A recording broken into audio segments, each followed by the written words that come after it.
కృష్ణానది యాజమాన్య బోర్డు ప్రత్యేక అత్యవసర సమావేశం మరికాసేపట్లో జరగనుంది. ప్రస్తుత నీటి సంవత్సరంలో మిగిలిన కాలానికి తెలంగాణ, ఆంధ్రప్రదేశ్ రాష్ట్రాలకు నీటి వాటాలపై చర్చించేందుకు ప్రత్యేక సమావేశాన్ని ఏర్పాటు చేశారు. కేఆర్ఎంబీ చైర్మన్ అతుల్ జైన్ నేతృత్వంలో హైదరాబాద్ జలసౌధలో సమావేశం జరగనుంది. ఇక మరిన్ని వివరాలు మా ప్రతినిధి రఘువర్ధన్ ప్రత్యక్ష ప్రసారం ద్వారా అందిస్తారు.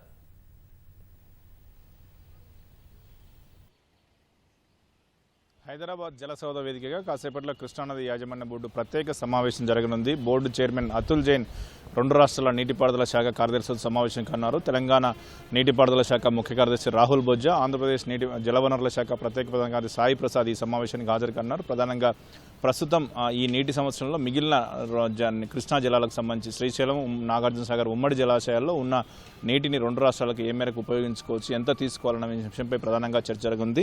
ఇప్పటికే తెలంగాణకు ఏడాది వచ్చిన వరద ప్రకారం చూసుకుంటే తెలంగాణకు 131 టీఎంసీలు, ఆంధ్రప్రదేశ్కి 27 టీఎంసీలు మిగిలి ఉన్నాయని కృష్ణానది యాజమాన్య బోర్డు ఇటీవల లెక్క కట్టింది. కానీ మిగిలిన నీటి మట్టం మాత్రం చాలా తక్కువగా ఉంది. నాగార్జున సాగర్లో 510 అడుగుల పైన చూసుకుంటే ఒక 60 టీఎంసీ వరకు, శ్రీశైలంలో 834 అడుగుల పైన చూసుకుంటే 30 టీఎంసీ లోపే నీరు మిగిలి ఉన్న నేపథ్యంలో ఈ రెండు రాష్ట్రాల అవసరాలను ఎలా తీర్చాలి, ఏ మేరకు రెండు రాష్ట్రాలకు సర్దుబాటు చేయాలన్న విషయమై సమావేశంలో ప్రధానంగా చర్చ జరుగుతుంది. అయితే కీలకంగా చెప్పుకోవచ్చు, తెలంగాణ ప్రభుత్వం ఆంధ్రప్రదేశ్ ప్రభుత్వంపై ఫిర్యాదు చేసింది.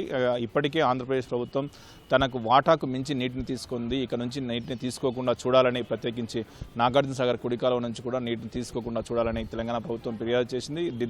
ఢిల్లీ కావచ్చు, జైపూర్లో జరిగిన సమావేశంలో కేంద్ర మంత్రి సిఆర్ పాటిల్కు కూడా కేంద్ర రాష్ట్ర మంత్రి ఉత్తమ్ కుమార్ రెడ్డి ఫిర్యాదు చేశారు. ఇటు కృష్ణానది యాజమాన్య బోర్డు కూడా తెలంగాణ రాష్ట్ర ప్రభుత్వం లిఖితపూర్వకంగా ఫిర్యాదు చేసింది. ఈ నేపథ్యంలోనే ఇవాళ సమావేశం జరగనుంది. అటు వాస్తవానికి 2 రోజుల క్రితం ఈ సమావేశం జరగాల్సి ఉన్నప్పటికీ ఆంధ్రప్రదేశ్ అధికారి విజ్ఞప్తి మేరకు ఈ సమావేశాన్ని ఇవాళకి వాయిదా వేశారు. ఆ రోజు కూడా తెలంగాణ నీటిపారుదల శాఖ ముఖ్య కార్యదర్శి రాహుల్ బొజ్జా కృష్ణానది యాజమాన్య బోర్డు చైర్మన్ కలిసి మరొకమారు తమ వాదన వినిపించి ఆంధ్రప్రదేశ్ ఇప్పటికే ఎక్కువ నీరు తీసుకున్నందున ఇక నుంచి ఆంధ్రప్రదేశ్ నీరు తీసుకోకుండా చూడాలని నిలువరించాలని కోరారు. ఇదే సందర్భంలో తమకు మిగిలిన వాటాలో మే నెలాఖరు వరకు 107 టీఎంసీలు, జూన్ వరకు ఒక 116 టీఎంసీల చొప్పున మొత్తం తమకు తెలంగాణకు కేటాయించాలి శ్రీశైలం, నాగార్జున సాగర్ నుంచి కూడా రాహుల్ బొజ్జా ఇండెంట్ కూడా ఇచ్చారు. ఈ నేపథ్యంలోనే రెండు రాష్ట్రాలకు సంబంధించి 2 ఉమ్మడి జలాశయాల్లో ప్రస్తుతం మిగిలి ఉన్న నీరు ఎంత ఉంది, ఏ పరిమాణం, దిగువ నీటి మట్టానికి ఎగువన ఎంత ఉంది, ఎంత మేరకు తీసుకోవచ్చు అన్న విషయమే రెండు రాష్ట్రాల అవసరాలకు ఆధారంగా కృష్ణానది యాజమాన్య బోర్డు ప్రత్యేక సమావేశంలో ఒక నిర్ణయం తీసుకున్నారు.